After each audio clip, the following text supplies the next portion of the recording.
Mon frère, ma soeur, une chose est de connaître le Seigneur et une autre est de grandir spirituellement, est de grandir, avoir une intimité. Comment grandir spirituellement avec le Seigneur Jésus?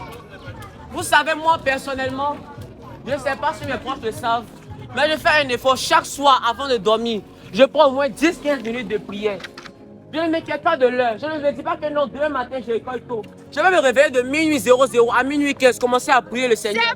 Dis, Seigneur, je veux expérimenter une nouvelle dimension avec toi. Seigneur, je veux te connaître. Seigneur, je veux marcher avec toi. Ne dis pas que non, je n'ai pas fait école, je ne sais pas parler français. Dieu ne cherche pas gros français. Dieu ne cherche pas gros français. Ce qu'il y a dans ton cœur, dis-le-lui et il t'acceptera.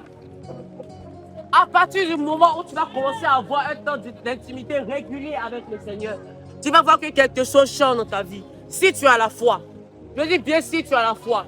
Or, la foi est une ferme assurance des choses qu'on espère, une démonstration de celles qu'on ne voit pas. Attention, attention bien-aimé. Le Seigneur dit attention ce matin.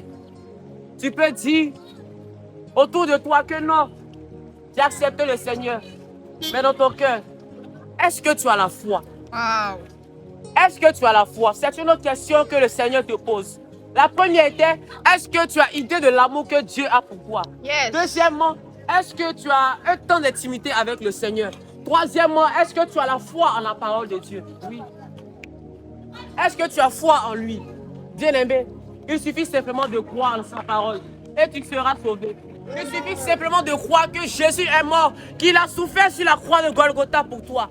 Et tu seras sauvé. Et tu seras sauvé. Il n'a pas besoin des gens parfaits, non. Lui-même, il sait que personne n'est parfait. Raison pour laquelle il a donné son fils. Et son fils, durant mes méditations personnelles, le Seigneur m'a montré une chose. Le sang de Jésus, le sang de Jésus a une puissance que l'homme a du mal à imaginer. My God. Si vous remarquez bien dans la parole de Dieu, au temps d'Israël, chaque année, je dis bien chaque année, une fois dans l'année, le sacrificateur, le grand sacrificateur royal, allait dans le sanctuaire, allait exercer le sacerdoce royal. Il sacrifiait un bœuf. Et le sang de ce bœuf-là, et le sang de cet animal-là, servait à la rédemption du peuple d'Israël. Mais ça, c'est l'Ancien Testament.